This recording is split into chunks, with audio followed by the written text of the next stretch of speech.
It's the Fitness Lab Pittsburgh Podcast, a new episode every week. A podcast about movement, part of making your life complete. Fitness Lab Pittsburgh, aka FitLabPGH, brings you interviews with people in the Pittsburgh area who understand movement is part of what makes life complete. Looking for a new movement idea or just want to hear interesting stories about people who make movement a priority? This is the podcast for you. Whether you consider the gym, dojo, or fitness studio your third place, or just want to learn more about movement, activity, and fitness to enhance your life, give FitLabPGH a listen. We interview locals in the Pittsburgh area who make Pittsburgh a great place to move. Subscribe to us on Apple Podcasts, Stitcher, or Google Play, or check out our website for other subscription options. Subscribing is free and gives you notifications when we release new episodes. Each podcast episode will be long enough to pique your interest and short enough to hold your attention. Have an idea for an episode? Know somebody we should interview? Or just want to connect with us? Drop us an email, fitlabpgh@gmail.com, or follow us on Twitter or Instagram at fitlabpgh. Already a fan of FitLabPGH? Check out our sister podcast, Moving to Live. Moving to Live is a podcast for movement professionals and amateur aficionados. Moving to Live offers weekly interviews with movement professionals featuring topics from career development to coaching tips and education resources to advice for parents of student athletes. We look forward to hearing from you, and we hope you enjoy our next interview, starting now.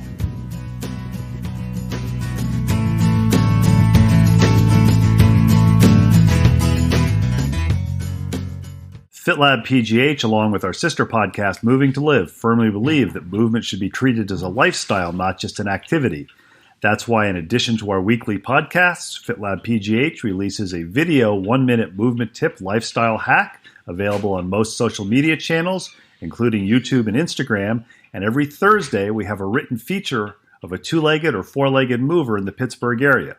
If you like what you're hearing, please leave us some feedback on whatever podcast app you listen to us on. And if you haven't checked out Moving to Live, check it out. Remember, treat movement as a lifestyle, not just an activity. FitLabPGH back with another podcast. We did go over a bridge and through a tunnel to get here. We are at Commonplace Coffee on Mexican War Streets. The individual we're interviewing today goes all the way back to meeting Jim Skull at a Connection University event. So hat tip to Connection University, Larry Gioia, Aaron Watson. Jim Skull recommended we interview a gentleman named Luke Koval, who at that time was at the Wounded Warrior Project. And my connecting with Luke kind of went by the wayside or went into the hinterlands of Facebook Messenger until about 4 or 5 months ago when Luke found the message. He had since moved on to another job, which we interviewed him. We'll have a link for that podcast. And Luke said, hey, I can connect you with who took my place at the Wounded Warrior Project. So finally, over a year, almost a year and a half after Jim Stahl said, hey, you need to interview the guys at the or ladies at the Wounded Warrior Project, we are finally here with Kimmi Sterner. She is the person who is going to tell us about what she does related to movement at the Wounded Warrior Project, and she's also going to tell us her story. She is a Ole Miss grad, and I won't hold it against her as an Auburn grad. But I think the most important question to get out of the way, first of all, somebody sees you and you've got a Wounded Warrior t-shirt on, or you've got something that shows your employee, and they say, well, what do you do for Wounded Warrior? And I think before that, I just kind of give a brief idea for people who don't know, what is the Wounded Warrior Project and what do you do for them? Wonderful question. Wounded Warrior Project serves all post 9/11 veterans that are wounded, whether it be a visible injury, an invisible injury, something along those lines. We aim to honor and empower wounded warriors. So our goal is to connect a warrior with services, serve that warrior in those services, and then empower them to kind of take on their own quality of life and then be able to help other veterans as well.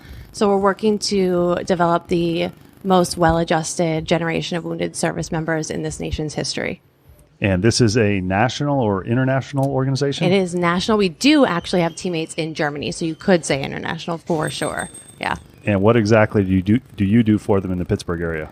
I am the physical health and wellness manager for the Northeast, meaning I oversee our specialists in the DC office, out in Fayetteville, New York, and now we're having a specialist start in Pittsburgh as well in September. So that's very exciting. So we run any physical and wellness programming for the Warriors in our area. Pittsburgh specifically serves Pennsylvania, West Virginia, and Ohio.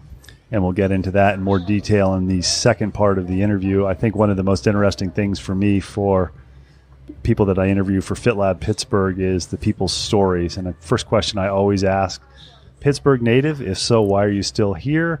If you're not a Pittsburgh native, where did you grow up and what brought you to Pittsburgh? I am not a Pittsburgh native. In fact, it shocks me that I have a Pennsylvania driver's license. I am originally from New Jersey. I went to Rowan University in New Jersey, and from there I went to grad school at the University of Mississippi, as you mentioned, but I think it's worth mentioning again because it's a wonderful school. And then from there I worked at UCLA, but while I was in Mississippi, I met my now fiance. So I hate leading with that. I'm like, I didn't leave UCLA just for a boy, but I wanted to be closer to the East. And then when I decided to leave UCLA, I saw a posting for Wounded Warrior Project, physical health and wellness. It was coordinator at the time. So I decided to take a chance, move to Pittsburgh. And we are a podcast that believes movement should be treated as a lifestyle, not just an activity. And of course, I have the advantage of being able to see your social media posts before we interview you, but we want to ask it, are you a lifetime mover? And if you were starting out as a kid, is it because mom and dad said get out of the house, or was it more along the lines that mom and dad were very active and you kind of got dragged along with them? No, none of that. And I aim that if I have children one day, I will be one of those parents that makes my kids move, because I did not grow up as a exerciser. I did dance. I'm not good at sports, not competitive, so I wasn't forced into that kind of movement. When I got into high school, I discovered the realms of growing and I started to gain some weight. So I started to work out a little bit and move a little bit more, and I definitely got into movement simply for the vanity of it. You know, as a teenage girl, it's all about body image and you want to look good, and I never really thought about the feeling good part of it. And when I really discovered that my mental health also increased as I started to move more, I really got into it a lot more, and I wanted to teach others how to do the same. So in college, I started teaching group fitness. And I'm curious, was there a time period at the beginning of college where you kind of gave up the movement practice and did what many people do when they first go to college? I know in my case, I played soccer for the first couple of years, and then we would typically play pickup basketball before we would go do those other things on weekend nights. Is this something you gave up, or did you continue to move through college even before you started becoming an instructor? Oh, I moved all through college. I started teaching the October of my freshman year and never stopped. Never stopped. And what are people's impression that you knew growing up that now you're in this fitness and movement field, whereas, as you said, you weren't super active growing up until you got to high school and said, you know, vanity is going to make me move? I don't think it was a surprise to people that I was moving. I'm a very bubbly person, so I think teaching group fitness came kind of naturally, and it wasn't much of a surprise to people. I wasn't like a lazy human being growing up. It's just that I didn't have any structured movement in my life, and I wasn't forced to do it. I was outside sometimes, but I would sit around after school and eat some mac and cheese and ice cream and that kind of thing. And then eventually that catches up with you. No matter how active you are. Exactly. You can't outrain a bad diet, everyone. I'm curious also, because I always look for new things to do. My two favorite questions to ask people I interview for FitLab Pittsburgh is most unusual or fun or interesting movement activity that you've done in the past. We've had an answer from somebody who said, I did a yoga class once. That was enough. We've had people who swim with dolphins. And it isn't really that there's a, wow, this is the most interesting, but just for you, when you look back and say, boy, that was fun, or that was the most interesting thing, or the thing I'd like to do again, what was it? I think acro yoga was a really interesting one, and I want to do it again. I'm going to force my fiance to lift me up or something like that. They're really cool, the positions that people can get into. And then I did one of those trampoline fitness classes at Sky Zone, and it was just, my legs were so jiggly after. I'm like, what's happening with my body right now? And then I'm curious, is there anything on the, some people call it a bucket list, some people just say this is something I'm going to do, any movement related activity that at some point, maybe you don't have time right now, maybe you can't afford to do it right now, something that you're going to do at some point in the future? I mean, I like to say that I would maybe run a marathon or something along those lines, but the odds of me having the attention span for that are very, very slim. So I'm going to go back to the acro yoga thing again. I want to do that again, but maybe get a little more serious about it. And one of the things that's important that you seem to have grasped is having realistic expectations of what you will and won't do. You'll probably never hear me say, I'm going to climb Mount Everest, because I've actually had a physiology class where I looked at some of the videos, and I often have said that I used to have the goal, I'd like to climb a high mountain, and then I saw a video where they walked across the step ladders wearing crampons to go through the ice fields, and I would be the person who paid the money if I could afford it. As soon as I saw those ladders, I'd be like, no, I'm going home. So realistic expectations are really important. Absolutely. And we were talking a little bit before the interview, and you originally out of grad school were doing campus rec. Mm-hmm. So all of us have had, or hopefully many of us have had, the advantage of a strong campus rec program at our colleges where there's fitness facilities, there's various activities. In some cases, it's intramurals as part of that. What was it, in addition to your fiance, as you said, you looked to leave UCLA? What was it that made you realize, campus rec might not be where I want to spend my entire career. I want to branch out. Yeah, I felt that I had kind of accomplished everything I wanted to in that field, because unless you want to be a director of campus recreation, a lot of times there's only so many places you can go, right?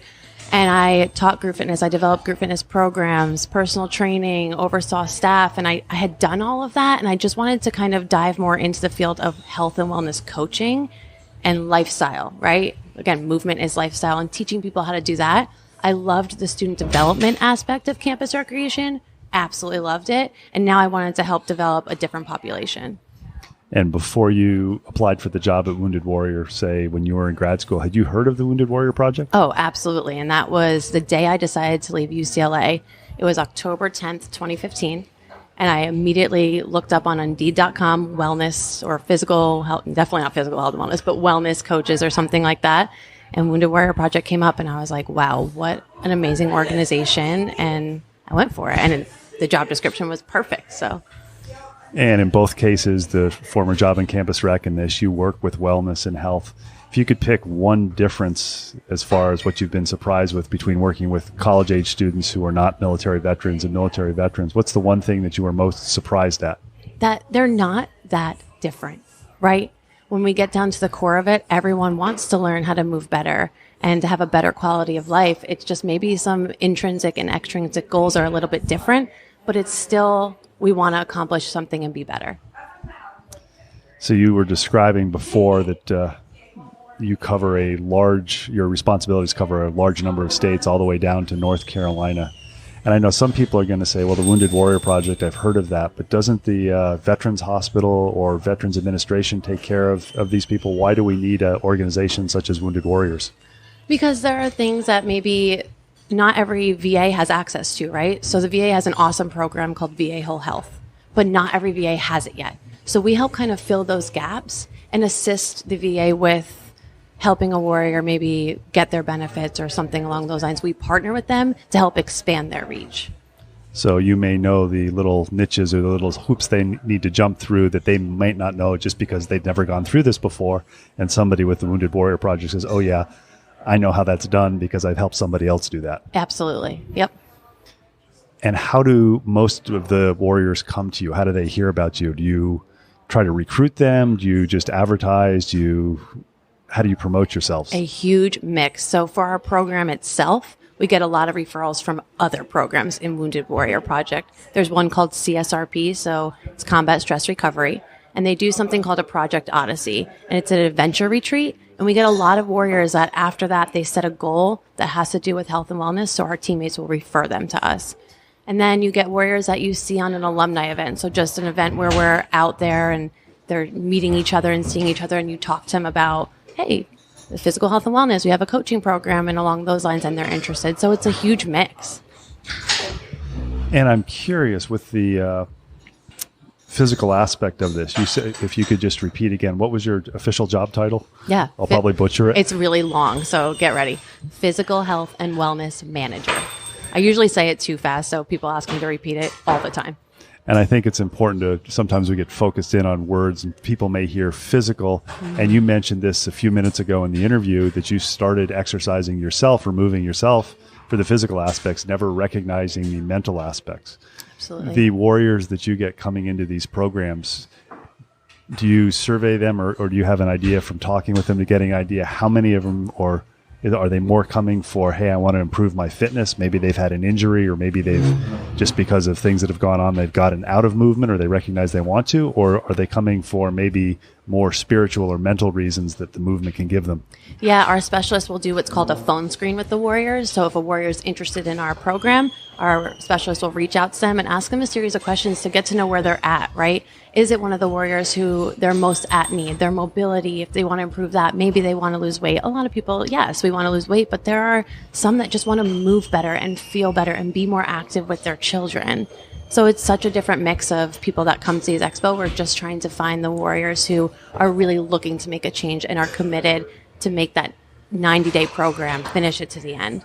And I know it's really easy to look at television commercials or read materials, but I think it'd be very interesting for somebody who's listening to get an idea, how exactly does this work? When a wounded warrior contacts you and says, hey, I see you have a program for physical wellness. Do they have somebody who works with them one-on-one? Are there specific classes that they go to? So if I'm a veteran in the Pittsburgh area, it's like, man, I've heard about this, and now I've finally heard about it even more on the FitLabPGH podcast. How does this work if I contact them? And we'll have show notes so they'll be able to find the contact information. Right. So if there's a warrior in Pittsburgh that is interested in physical health and wellness, if they're talking to a teammate or our resource center out in Jacksonville, what will happen is they'll refer us through our system, and then the specific specialist in Pittsburgh that covers Pennsylvania, West Virginia, and Ohio will reach out to them. So they always have the same contact, right? Like, you know the face when you go to an event. Hey, that's Kimmi. I know her. I worked with her. I've been in her coaching program. And then in regards to classes, it's really about talking to a specialist about what that warrior wants. If they're already moving, but they want to know more about nutrition, and maybe they don't really want to travel out to an event, we have online educations that they can attend, those where they do smoothie demos or a presentation on gut health with a nutritionist. It's such a mix, and we individualize it to every warrior. And I'm curious, I like the way you said that they have the same contact person. I know, as somebody who has spent time in higher education and also working in healthcare before, it's very often difficult to know who to contact, because somebody will say, well, that's not my responsibility. So somebody contacts you and they're interested in wellness. What happens if there's something else that they need? Maybe they need financial advising advice. Are you still the same person, so that then you refer them to another person? Or do you say, and I know you don't say this, so this is tongue in cheek, oh, that's not my responsibility, you need to call the main office? Right. And what's great about regional offices and our headquarters in Jacksonville is we have a really good relationship as teammates. The culture of our organization is like no other. That being said, we do what we can to know the people in each department. So if someone asks me for financial assistance, I can say, my specialty is physical health and wellness, and I'm going to get you to the teammate that knows more about this than I do. And you're responsible for a broad-ranging region. How many people do you work with as far as veterans? How many veterans fall under, I don't know the correct terminology, your auspices, like and your sub-coaches? So I oversee 6 specialists, and every region's a little bit different. For example, New York covers up to Boston, and our Post, which is our weekly newsletter, goes out to over 8,000 warriors. And that doesn't even include warriors who opt out from receiving like the weekly newsletter. So the Post in Pittsburgh, the Pittsburgh area, which is all the way up to Buffalo, New York, that goes out to over 6,000 warriors. So the Pittsburgh area, the Wounded Warrior region, is all the way up to Buffalo. Mm-hmm. Does that mean the actual programs you have that aren't virtual, some of them are Pittsburgh, some of them would be dispersed in other areas all the way up to Buffalo? Absolutely. Out to Ohio, Columbus, Ohio. I used to go out there and do events. We reach all the warriors we can in as little time as possible sometimes. Have you ever been at an event where somebody comes up to you and said, I've been working with Wounded Warriors. What's this physical wellness thing? Yeah, I get a lot of, what's the expo thing? So the expo is a 3-day-long event, multi-day event. It's a deep dive into basic nutrition, fitness, lifestyle, setting goals. And people hear about that a lot of times because warriors will say like, hey, I went to an expo. And then they don't always talk about the follow-up, but the follow-up is the biggest part. So after they go to the expo, it's 90 days with their wellness coach, which is the specialist in their area. But the expo is the big grab because it's a nice, fun event. All expenses paid. Come on out, learn, meet your fellow brothers and sisters. And is the expo just in the region, or is it a nationwide expo? Nationwide. We have them all over the country. So it's 20 to 25 warriors. I know expo, sometimes a lot of people feel it's like there's booths for all these different vendors, because coming from Campus Rec, that's what I would think. Every specialist hosts one every 3 months. So 20 to 25 warriors specifically recruited by that specialist, so they know who they're going to see when they arrive at the expo, all over the country. And has there been one in Pittsburgh, or is there an upcoming one in Pittsburgh? There were some in Pittsburgh for a while, and then when I moved up to manager, we had a little bit of a, staggering stop, I guess you could say, but learning curve. Exactly. In January, there will be one in Pittsburgh. So if somebody's interested in this, they should contact the Wounded Warriors Project so they can find out when it's going to be and how to become involved. Yeah, I will say we keep it small, as small and as intimate as we can in the expo, because we want the warriors to learn, right? We want them to be focused on themselves. So we don't have a lot of volunteers or anything along those lines.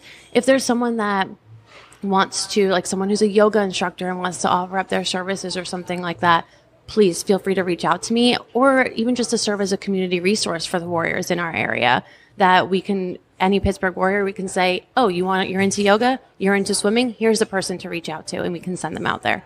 And that brings a good question. Is that sometimes where you have a warrior says, hey, I'm looking for a yoga class, and you would refer them to a yoga class where they may be the only veteran there, but it's just they weren't aware of that before, and your job was not really a clearinghouse, but just kind of, it's not who you know, but it's who you know, who knows who you know. Yeah, we're trying to connect warriors with resources in their area and help them build a community. So anything we can do to do that. And I know one of the things that people who are regular movers say, as I said, there's always a new activity that I want to try, or I never run out of things to do, or I never get bored. How do you determine what sorts of activities or what sorts of coaching that you do for these? Is it for these veterans? Is this based on people contacting you and saying, hey, this is something I want to learn more about, and you get a certain number? It's like, man, this is an area of interest. Or is it you brainstorming and saying, you mentioned acro yoga. It's like, I think acro yoga would be a great program, because then nudge, nudge, I could get in and do a little bit of myself just to make sure it's safe. Yeah, it's a little bit of a mix. So especially when a specialist just starts, right? You've never done the job before. It's a little bit of experimenting with your region. And then if you start to see more of a call for, I really like hiking events, those do really well in the Pittsburgh area, so I'll host more of those. And then just what the warrior is going to do, right? The best workout. People ask me all the time, what's the best workout? And my answer is the one you're going to do. I know one of the things that you mentioned that they work with the same person for, I believe you said 90 days? Yep. What happens at the end of the 90 days? So I've come to you, I'm not a veteran, but if I was, and I said, I want to learn, I want to become more active, I want to start walking, and I want to learn more about nutrition, and you're really good for 90 days. What happens at the end of 90 days? Because at that point in time, I'm still a baby. I don't really know enough unless somebody keeps giving me information and encouraging me. Absolutely. Our goal is to empower them with that information. And again, we give them all the equipment for things they can do at home. And in those 90 days, we want them to create a routine, right? Hoping that they keep up with that. That being said, we still provide them with the online educations that we have available every month. Fitness challenges. So my favorite one is the Walk Your Pet Challenge. So every week we get pictures of veterans with their dogs or their cats, their bunnies, whatever they're using to get active and get out. We're keeping them engaged in that way. And I know it's interesting you said that. A friend of mine, Paul Sarache, just sent me a link from the American College of Sports Medicine. There's a researcher, I believe she's in Boston, who's doing research on social interactions of people who have pets, specifically dogs, and walking with their dogs. So I think that's really great that you're doing something where for some people, maybe because of the situations they've been in the military, they're not ready to talk to somebody or interact, but they can talk to a dog, or they can have a dog or a rabbit or whatever your favorite pet is, a duck, if that's what you want. And that can be the one that encourages them, so they're not necessarily being active and working on their wellness just for them, but also for their pet. Absolutely. We actually had a specialist out in Tampa who ran that challenge throughout a whole month. And then at the end of the month, she hosted an event out in a park where it was Walk Your Pet. So that all those warriors involved built up even just the courage, right, to come out and go for a walk with their pet and build a community. I thought that was brilliant of her. Is there the opportunity for some of these veterans, after they've gone through some of these programs, to volunteer and become active in sharing what they've gained with other veterans? Yeah, we have a program, a peer support program, and a warrior leader program. So warrior leaders can host events out in maybe more like remote areas that we can't always get out to. And peer support warriors, they will host groups, like almost therapy sessions in their area as well, to just provide that camaraderie in that community.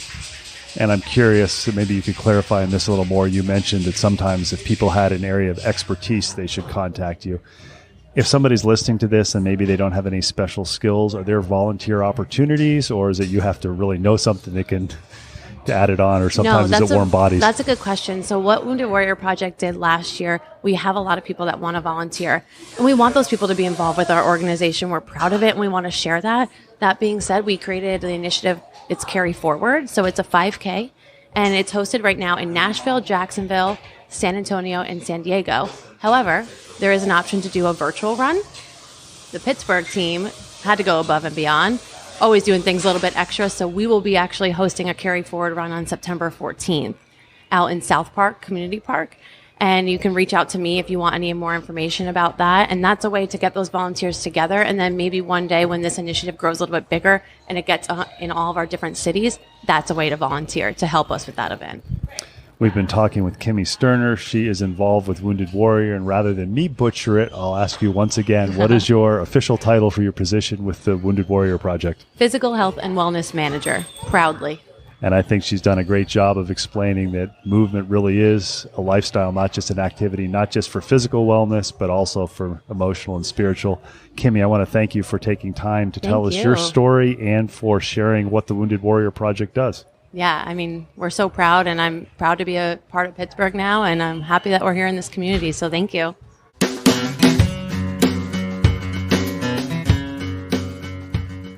Thanks for listening to the latest episode of FitLabPGH, brought to you by Moving to Live. Intro and exit music is Marathon Man by Jason Shaw.